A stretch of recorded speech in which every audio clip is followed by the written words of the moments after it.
Anda sedang mendengarkan suara profetis dari para nabi, hambanya.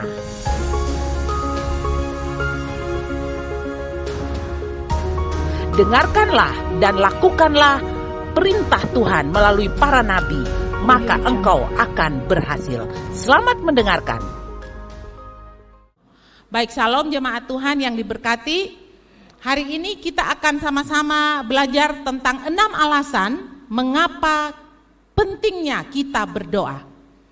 Alasan yang pertama, kita berdoa karena Tuhan memerintahkan kita untuk berdoa.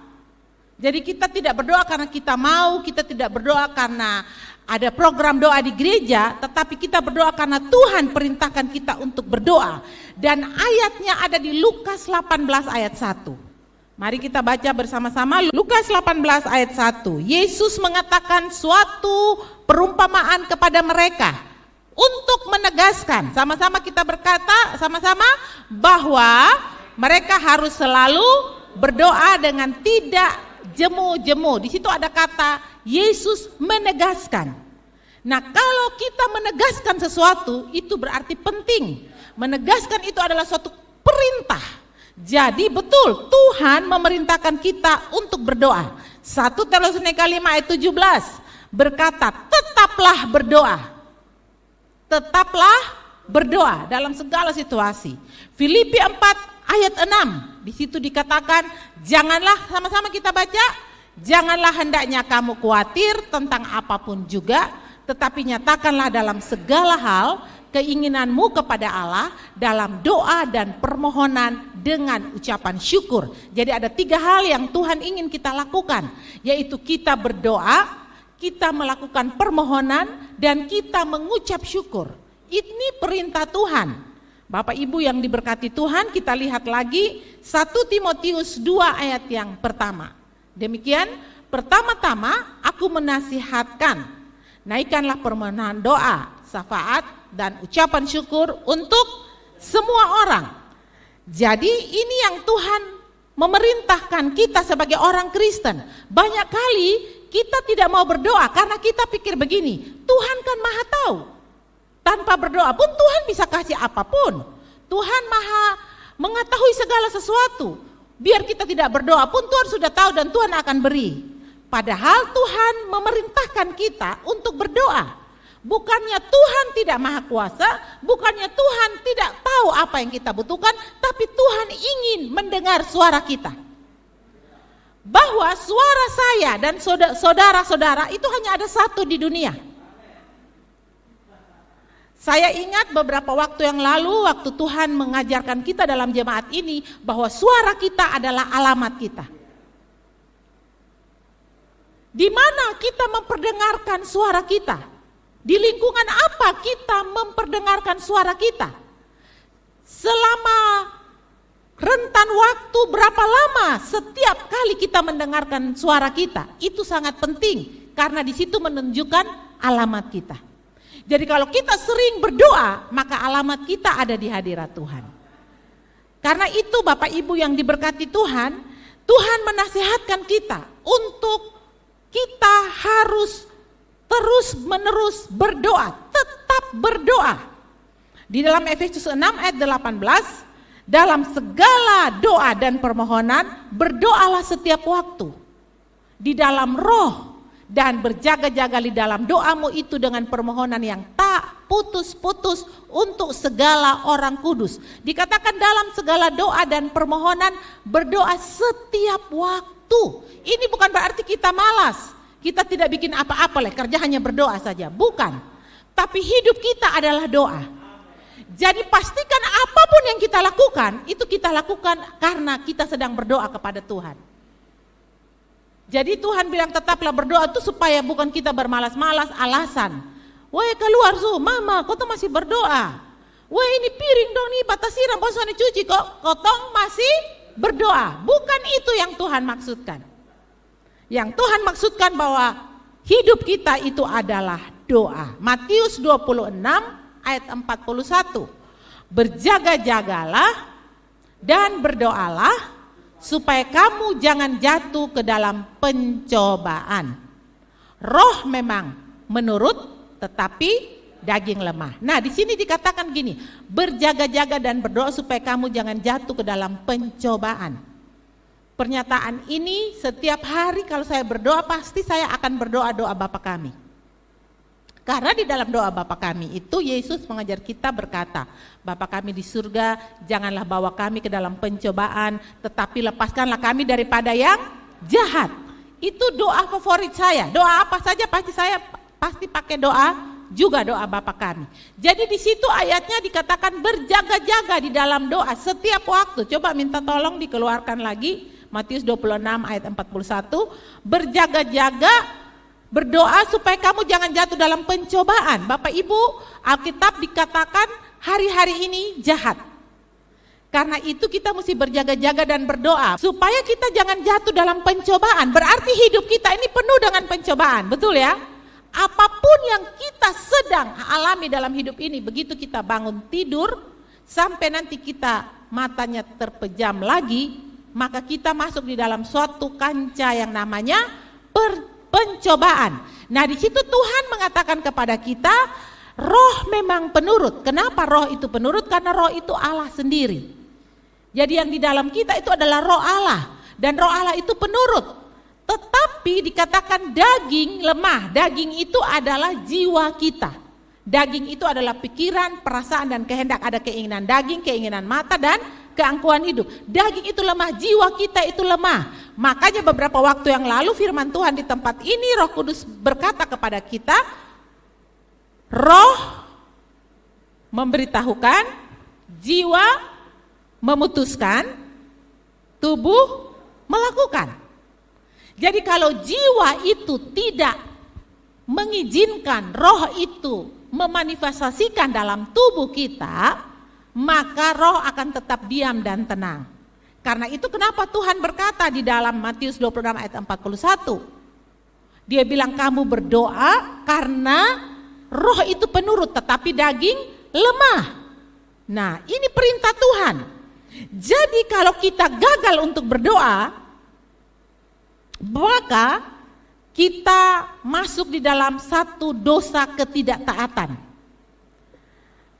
Itu merupakan dosa ketidaktaatan. Kalau kita gagal untuk berdoa, maka kita jatuh di dalam dosa ketidaktaatan. Kenapa? Karena Tuhan suruh kita berdoa. Kan Tuhan bilang, kenapa kita harus berdoa? Pertama karena Tuhan yang perintah. Jadi kalau kita tidak berdoa, kita jatuh di dalam dosa ketidaktaatan. Kita lihat di dalam 1 Samuel 12 ayat 23. Di situ sangat jelas kenapa dia tidak mau untuk jatuh di dalam dosa ketidaktaatan. Firman Tuhan berkata, mengenai aku, jauhlah daripadaku untuk berdosa kepada Tuhan dengan berhenti mendoakan kamu. Jadi kalau kita berhenti berdoa, kita berdosa. Dosanya apa? Dosa ketidaktaatan. Mengenai aku, jauhlah daripadaku untuk berdosa kepada Tuhan dengan berhenti mendoakan kamu. Aku akan mengajarkan kepadamu jalan yang baik dan lurus. Itulah sebabnya kita perlu berdoa. Saudaraku, semua kegagalan kita, semua bencana yang kita hadapi, semua kondisi kehidupan kita, itu terjadi karena kita tidak berdoa.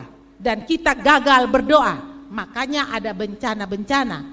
Karena itu penulis lagu yang terkenal Bapak Ebit GAD dia bilang, mumpung masih diberi waktu, lebih baik kita sujud dan berdoa. Jadi kita harus berdoa karena itu perintah, itu firman, itu Alkitab. Kita harus lakukan. Nah, orang Israel itu dia berdoa 2 kali sehari. Kalau kita teliti dalam Alkitab, orang Israel itu berdoa pada jam 9, coba lihat. Dan jam 3. 1 hari 2 kali. Kita tidak perlu bermanipulasi antara waktu jam 9 atau jam 3 karena Yesus berkata kepada kita, kita kan Israel rohani juga ya. Dan Yesus berkata, bilang kita berdoa, tetaplah berdoa, jangan jemu-jemu berdoa dan berdoa setiap waktu. Jadi bukan hanya berdoa jam 9 dan jam 3 saja, kita berdoa setiap waktu. Karena itu kita harus berdoa, karena itu perintah Tuhan. Jadi malam hari ini kita akan doa poin pertama, yaitu kalau mungkin kita selama ini tidak merencanakan untuk berdoa. Kenapa kita bikin list untuk daftar? Supaya kita merencanakan. Kalau kita tidak daftar bisa saja begini, kok besoknya daftar, jadi biar besoknya piju, sone rasa tertuduh. Kalau sudah daftar, aduh nanti sone pergi ke mana. Tiba-tiba ada halangan, lebih baik tidak usah daftar. Tetapi kalau kita daftar untuk berdoa, itu kita buat rencana. Mungkin Bapak Ibu selama ini kita tidak punya rencana untuk berdoa. Istilahnya kita tidak punya waktu doa tetap.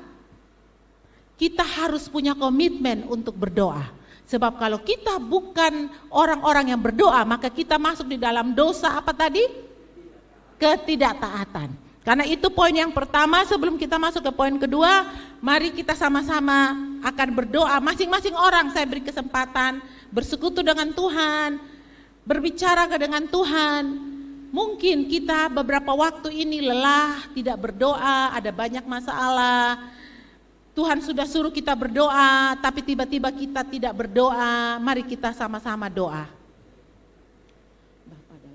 Sendiri tahu bagaimana kami telah berkomitmen kepada Tuhan. Ampuni kami dari dosa ketidaktaatan. Kalau selama ini kami bermain-main dengan jam waktu doa kami.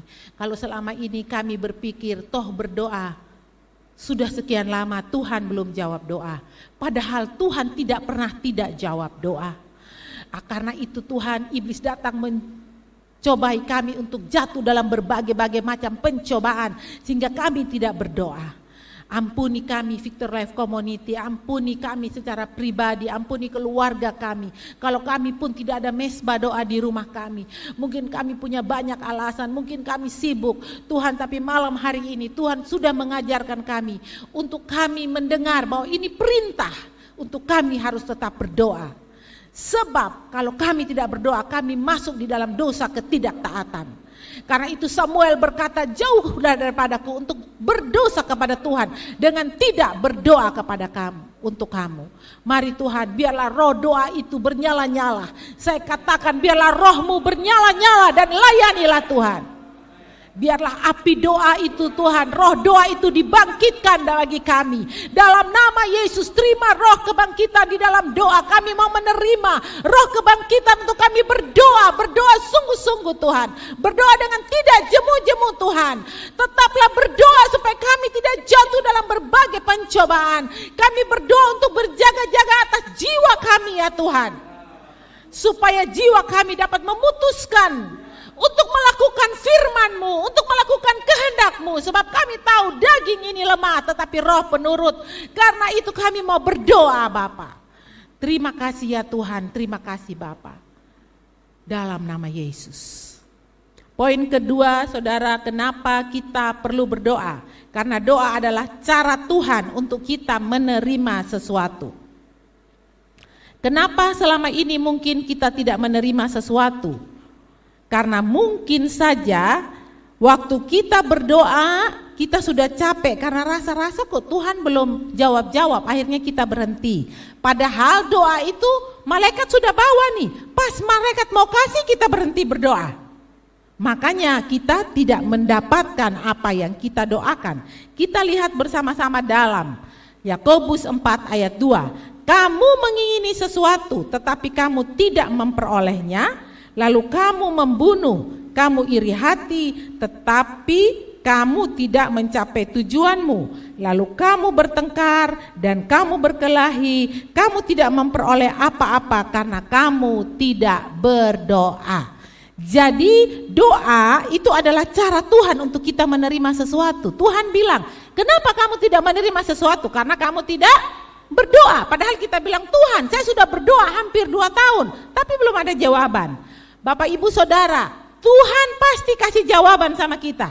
Tidak pernah akan mungkin Tuhan tidak memberi jawaban. Selama kita mengenal firman Tuhan dari Kejadian sampai Wahyu, semua orang yang berdoa Tuhan menjawab. Tuhan tidak pernah tidak menjawab. Abraham berdoa sungguh-sungguh sehingga Tuhan memberi anak kepada dia. Walaupun dia menunggu puluhan tahun. Sekitar 25 tahun. Saya berkata kepada beberapa teman-teman saya yang sudah mungkin usia Saya bilang percaya kalau Sarah Tuhan membuka kandungannya, Tuhan sanggup membuka kandungan kamu. Sebab doa itu adalah cara Tuhan memberi jawaban. Kita menerima sesuatu hanya melalui doa. Tanpa doa kita tidak bisa menerima apa-apa. Percaya, semua yang kita terima dari alam supranatural itu hanya ada di dalam doa. Tanpa doa tidak mungkin. Hanya doa saja. Jalan satu-satunya Tuhan pakai alat itu untuk membuat kita sukses. Kenapa? Karena ketika kita berdoa, Roh Kudus akan memimpin kita untuk sukses. Jadi mungkin selama ini kita belum menerima sesuatu. Malam hari ini apa beban kita? Mungkin pendidikan anak-anak kita, mungkin sertifikat anak kita, mungkin penyakit kita, mungkin apa saja, berbagai macam. Masa depan kita, pekerjaan kita, semua. Kita perlu berdoa. Dengan cara ini Tuhan akan memberikan kepada kita. Karena doa adalah cara Tuhan untuk menerima sesuatu. Tadi Yakobus bilang, kamu tidak mendapat apa-apa karena kamu tidak berdoa. Karena itu malam hari ini sebelum kita masuk ke poin ketiga, saya mau kita semua berdoa untuk pergumulan kita masing-masing. Mari kita berdoa.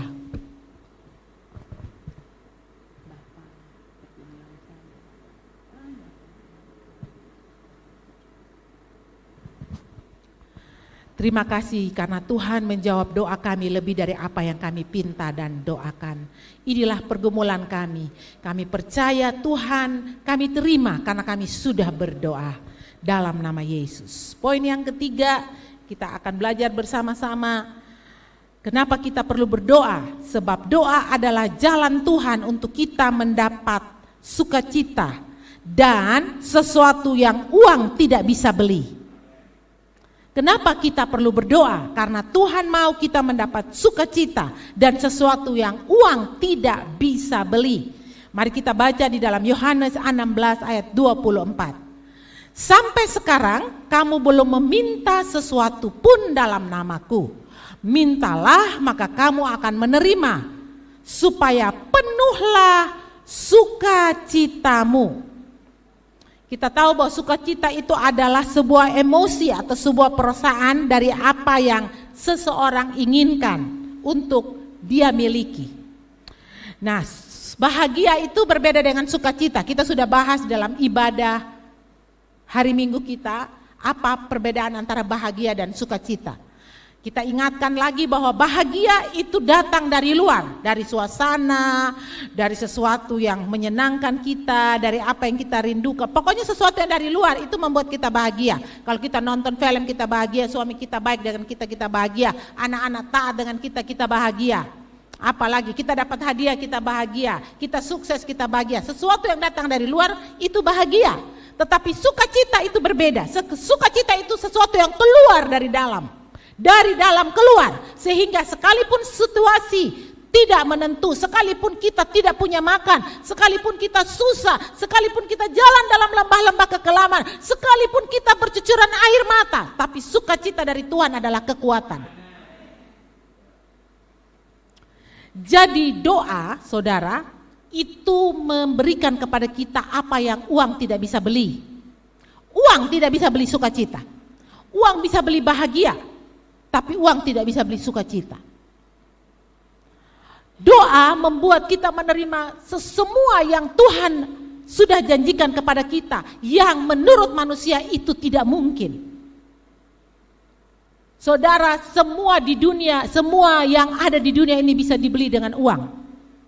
Tetapi mujizat Tuhan tidak bisa dibeli dengan uang. Mujizat Tuhan hanya bisa didapat dari doa. Karena itu doa itu adalah jalan Tuhan untuk kita mendapat sukacita dan mendapat sesuatu yang uang tidak bisa beli. Jadi kalau kita mau sukacita, berdoalah. Alkitab berkata sukacita itu adalah obat yang paling manjur.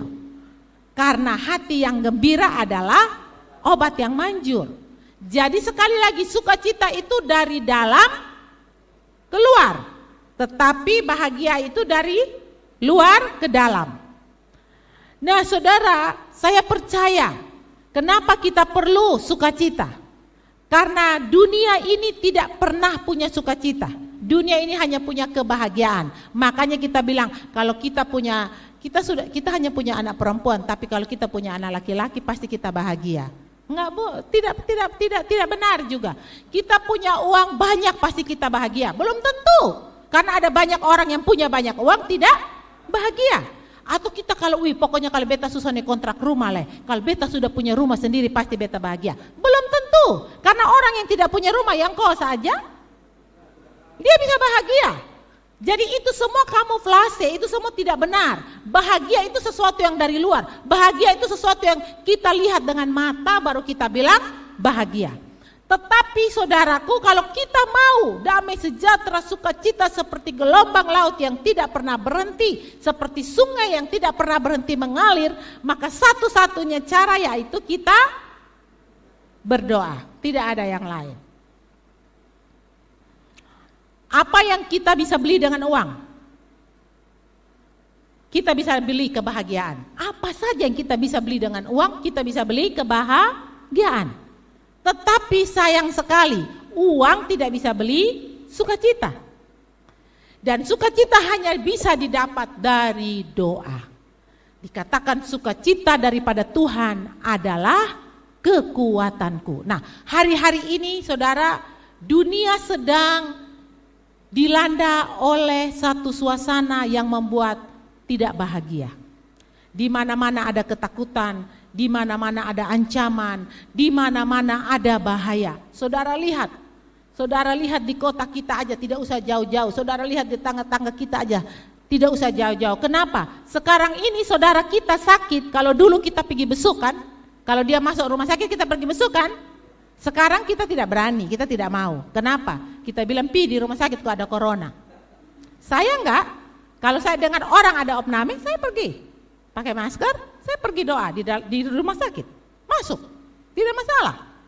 Karena bagi saya, bahwa doa itu mendatangkan sukacita. Dan sukacita dari Tuhan itu adalah kekuatan. Tetapi saudara lihat, berapa banyak orang yang takut.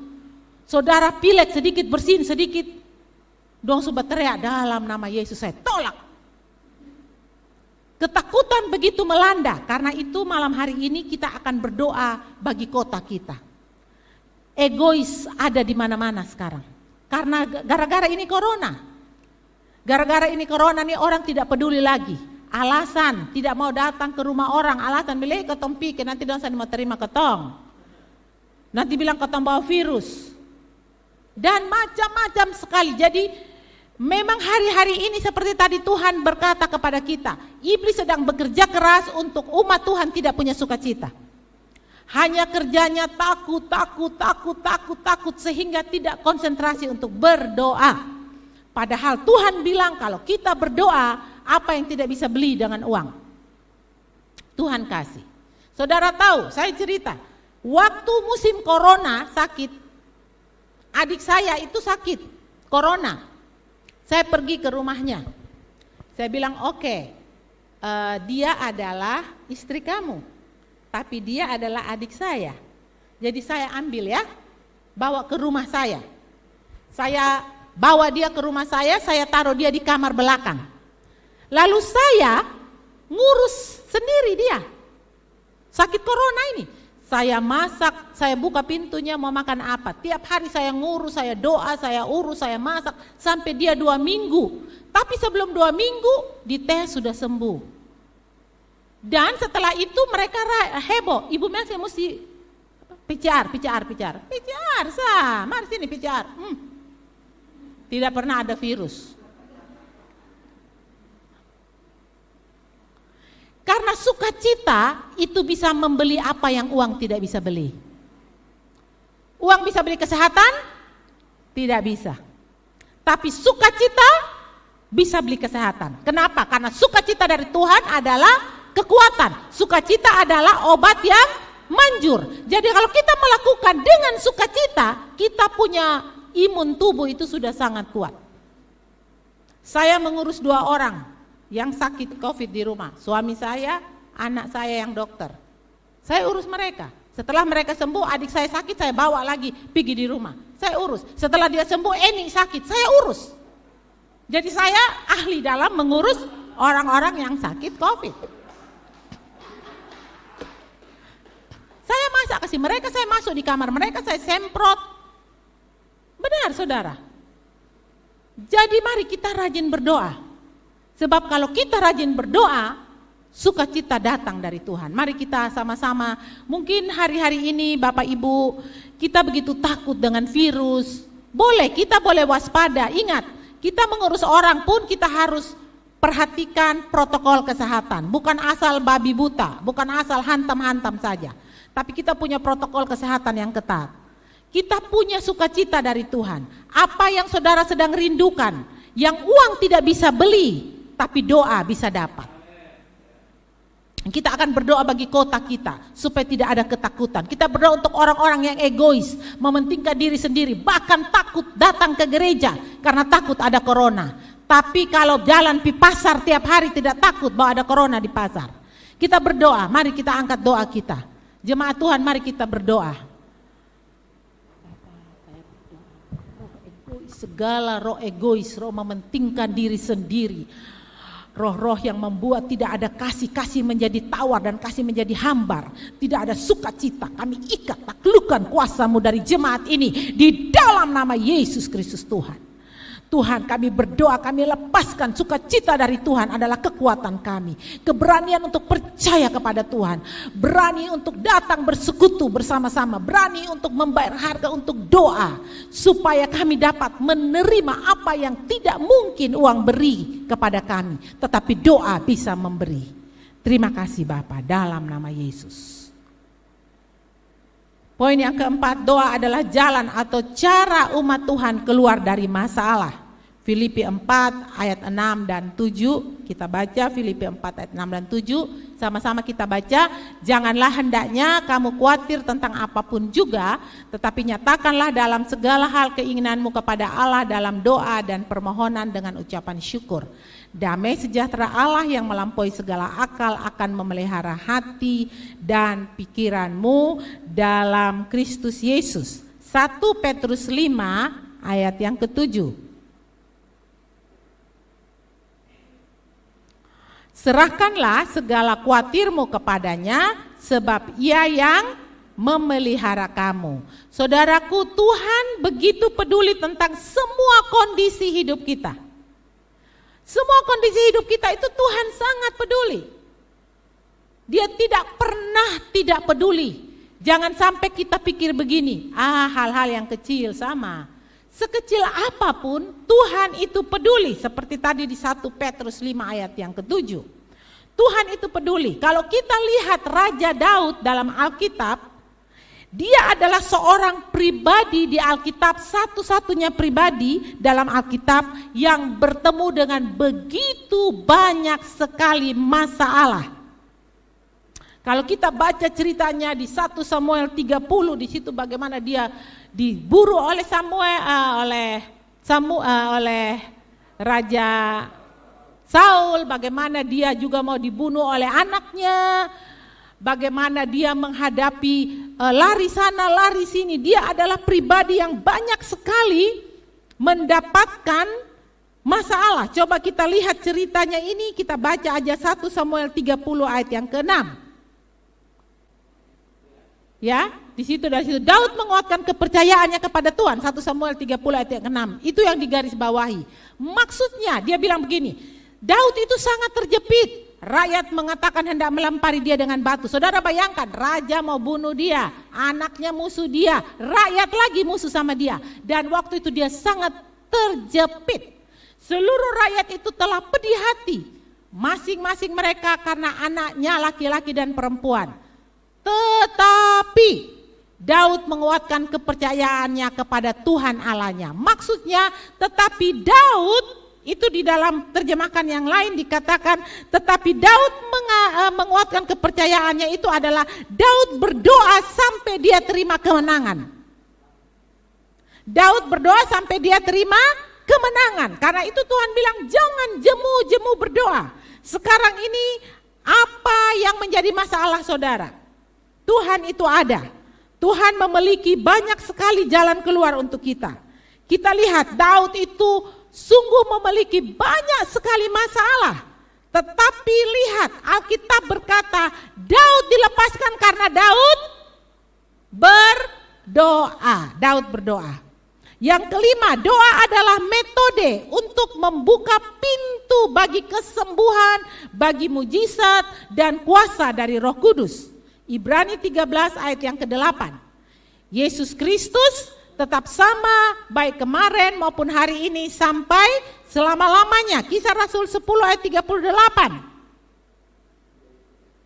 Yaitu tentang Yesus dari Nazaret, bagaimana Allah mengurapi dia dengan Roh Kudus dan kuat kuasa, dia yang berjalan berkeliling sambil berbuat baik dan menyembuhkan semua orang yang dikuasai iblis, sebab Allah menyertai dia. Kisah Rasul 19 ayat 11. Kisah Rasul 19 ayat 11. Oleh Paulus Allah mengadakan mujizat-mujizat yang luar biasa. 1 Korintus 12 ayat 28. Dan Allah telah menetapkan beberapa orang dalam jemaat. Pertama sebagai rasul, kedua sebagai nabi, ketiga sebagai pengajar. Selanjutnya mereka yang mendapat karunia untuk mengadakan mujizat, untuk menyembuhkan, untuk melayani, untuk memimpin, dan untuk berkata-kata dalam bahasa roh. Galatia 3 ayat yang ke-5. Jadi bagaimana sekarang? Apakah Ia yang menganugerahkan roh kepada kamu dengan berlimpah-limpah dan yang melakukan mujizat di antara kamu berbuat demikian karena kamu melakukan hukum Taurat? Atau karena kamu percaya kepada pemberitaan Injil? Saudara, jadi kalau kita percaya kepada firman Tuhan, maka mujizat itu terjadi. Kita bukan karena kebenaran kita baru mujizat terjadi, enggak, karena kita percaya. Jadi kalau kita percaya itu mujizat terjadi. Saya punya kesaksian. Saya ini sangat diberkati dengan kehidupan hamba Tuhan, suami saya sendiri Pak John Panggidae. Dia adalah seorang yang penuh dengan iman. Dan dia itu rajin berdoa sejak saya kenal dia pertama kali, masih bujang, belum pacaran, baru tahu aja karena satu persekutuan. Kita kalau pergi pasti Pak John sudah ada, memang ada berlutut, main gitar. Dalam hati saya ini nyong baeju, tukang berdoa.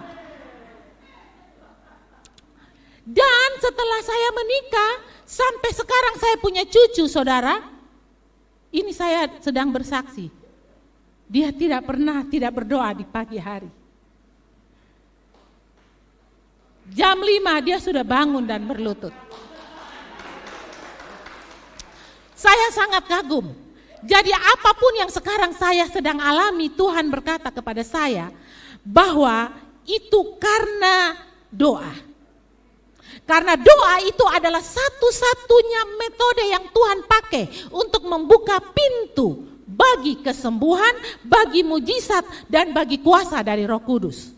Saya mengalami hal itu waktu anak saya sakit. Di Surabaya kita nggak kenal banyak orang. Saya memang pernah sekolah di sana, ada banyak teman tapi tidak dekat. Itu kan teman-teman sekolah. Tetapi saya lihat bagaimana Pak John ini.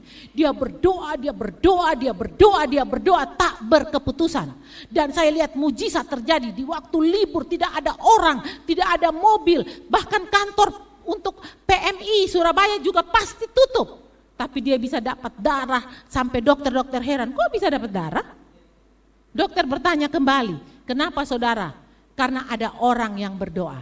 Jadi saya ini bersaksi, bukan saya dengar cerita, tapi saya bersaksi karena saya mengalami bagaimana Pak John ini berdoa. Luar biasa. Apa yang dia rindukan itu dia berdoa. Saya ingat, kepingin sekali punya mobil misi. Dia gunting foto itu, lalu selalu taruh di meja makan, saya dalam hati kadang-kadang Tuhan ampuni saya. Saya bilang ini main berdoa terus kapan datangnya sebegini lama juga. Tapi dia tetap berdoa, sampai memang bukan dengan cara manusia, Tuhan memberikan. Mujizat itu terjadi tadi malam, kemarin pagi. Salah satu pemimpin saya dari Jakarta dia telepon. Mel, Kamu waktu saya mau kirim anak saya sekolah, cucu saya sekolah ke Australia. Waktu kamu sekolahkan Ruth ke Australia, depositonya berapa? Deposit ke pemerintahnya berapa? Karena itu hukum. Australia kalau anak mau ke sekolah, orang asing mau ke sekolah di sana, lu harus punya. Zaman itu kalau anaknya Pak Medan tuh mereka deposit 400 juta, itu dulu sekali. Itu saya bilang, saya tidak ada deposit 1 rupiah juga tidak. Hah, kok bisa? Jadi saya bersaksi karena kami berdoa. Waktu kami berdoa, pemerintah Australia tidak periksa Ruth punya surat. Dia hanya lihat Ruth punya paspor, cap, kasih visa belajar 6 tahun tanpa $1 pun. Karena mujizat. Jadi saya bersaksi ini karena kami mengalaminya. Jadi saudara, kalau kita dapat pengalaman, masa Tuhan tidak memberi kepada saudara? Tuhan pasti memberi kepada setiap orang yang berdoa. Karena kita semua adalah anaknya. Tidak pernah akan mungkin. Asalkan kita mau percaya. Karena dibutuhkan percaya. Tadi dia bilang kan, kamu dapat mujizat, kamu dapat kesembuhan. Apakah karena kamu melakukan hukum Taurat? Enggak. Jadi berarti semua yang kita dapat ini bukan karena kebenaran kita, tapi karena kita berdoa. Jadi jangan anggap enteng doa. Saya mau bersaksi, sampai hari ini saya sudah punya cucu 3. Pak John punya doa yang dia masih muda, saya ketemu dia sampai sekarang tetap tidak kendor. Dan itu yang membuat kami melihat pintu-pintu mujizat terjadi. Kesembuhan terjadi, kuasa dari Roh Kudus terjadi. Saudara tahu saya bersaksi? Kemarin di depan sekolah kita Tunas Bangsa itu orang sudah mulai pagar. Saya sudah but-but. Wih, ini kalau kita tidak ambil tanah di depan, bagaimana orang tua datang parkir mobil-mobil. Saya tanya berapa 1 meter? 5 juta. Wih, 5 juta, tapi saya pernah ingat Pak John pernah doakan tanah itu. Saya pernah ingat Ibu Ani Pangela datang dan doakan tanah itu. Tapi kan urusannya uang dari mana? Toh doa boleh. Saudara tahu kita beli tanah itu kemarin, bayar cash tidak hutang. 1 miliar dalam masa kondisi yang sukar. Ada mujizat dari Tuhan. Amin. Kenapa? Karena berdoa. Saudara tahu guru-guru Tunas Bangsa saya kasih tahu. 6:30 tuh sudah sama kayak orang kena penyakit apa begitu sudah lari, termasuk saya 6:30 sudah lari dari rumah, menghilang. Karena jam 7 kita sudah berdoa dan yang kita doakan tuh apa? Anak-anak kita. Tanya itu Pak Marcel bersaksi. Setiap hari Rabu sejak Tunas Bangsa berdiri sampai sekarang, semua guru wajib berdoa jam 3 sampai jam 4. Entah lu mau agama yang bukan Katolik ke, mau Protestan ke, mau Pantekosta, apa saja. Tapi setiap hari Rabu jam 3 silakan berdoa karena kita absen. Setiap pagi jam 7 berdoa. Yang tidak datang berdoa itu kena potong gaji. Betul ya Pak Marcel ya? Makanya mujizat terjadi. Walaupun muridnya sepertinya kok tidak banyak ya murid. Tapi kita tidak pernah berhutang gaji kepada pegawai. Tidak pernah saudara. Muridnya sedikit tapi kita tidak pernah college untuk tidak memberikan operasional sekolah. Tuhan selalu memberikan kita pintu-pintu yang terbuka. Hikmat Tuhan yang terbuka bagi kita. Supaya kita menerima mujizat. Karena itu jemaat kita berbangga bahwa kita punya Tuhan yang hebat. Yang bisa membuat pintu-pintu terbuka dan mujizat terjadi. Yang terakhir saudara, berdoa dalam nama Yesus adalah alasan atau satu-satunya cara kita dapat diselamatkan dan pergi ke sorga. Tidak ada yang lain dan ayatnya banyak sekali. Saya hanya baca saja satu ayat di Kisah 4 ayat 10 dan 12 lalu kita akan berdoa lagi bersama-sama. Kisah 4 ayat 10, maka ketahuilah oleh kamu sekalian dan oleh seluruh umat Israel, bahwa dalam nama Yesus Kristus, orang Nazaret yang telah kamu salibkan, tetapi yang telah dibangkitkan Allah dari antara orang mati, bahwa oleh karena Yesus itulah orang ini berdiri dengan sehat sekarang di depan kamu. Jadi hanya Yesus satu-satunya yang bisa menjawab doa dan memberi keselamatan. Karena itu jangan jemu-jemu berdoa. Apapun penyakit kita, apapun penyakit anak kita, saudara kita yang sedang kita gumulkan, asal kita percaya dengan doa bisa terjadi. Uang tidak bisa berikan kepada kita, tetapi doa bisa berikan kepada kita. Mari kita sama-sama bangkit berdiri, kita akan berdoa.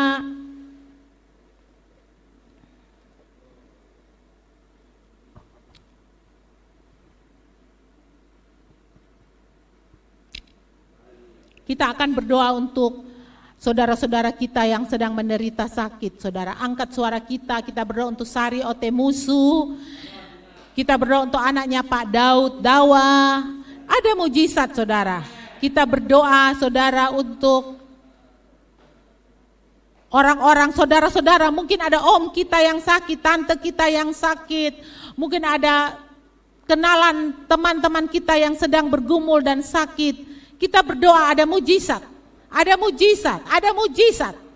Kalau dalam nama Yesus orang Nazaret, orang yang lumpuh itu berdiri dan berjalan, maka kita deklarasikan bahwa dalam nama Tuhan Yesus Kristus, jantung yang bocor menjadi tertutup dan normal dalam nama Tuhan Yesus. Sakit lupus tidak lagi ada dalam nama Tuhan Yesus. Sakit apapun yang dapat kita sebut ditaklukkan dalam nama Tuhan Yesus. Yesus satu-satunya yang sanggup dan mampu dan dapat membuat mujizat kesembuhan. Oralama shikaralaba shandaralaba shidairalaba. Oh kadayaralaba shika. Malam hari ini kalau kita pun sedang bergumul dalam sakit. Sakit apa saja, sakit di lutut, sakit di pinggang, sakit di kepala, sakit di dalam darah kita.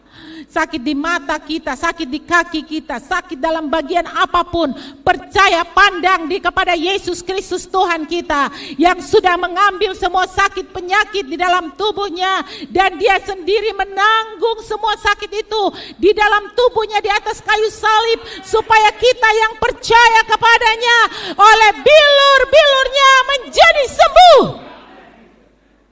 Sembuh, sembuh, sembuh. Sembuh, sembuh di dalam nama Tuhan Yesus Kristus. Setiap kita sudah sembuh, sudah sehat, sudah kuat, sudah pulih, sudah disembuhkan dalam nama Tuhan Yesus Kristus. Terima kasih Bapa. Mari kita berdoa Bapa kami bersama-sama. Bapa kami di surga, dikuduskanlah namamu, datanglah kerajaanmu. Jadilah kehendak-Mu di bumi seperti di surga. Berikanlah kepada kami hari ini makanan kami yang secukupnya. Dan ampunilah kami akan kesalahan kami. Seperti kami juga mengampuni orang yang bersalah kepada kami. Dan janganlah Bapa membawa kami ke dalam pencobaan. Tetapi lepaskanlah kami daripada yang jahat. Karena Bapa yang punya kerajaan dan kuasa dan kemuliaan sampai selama-lamanya. Amin.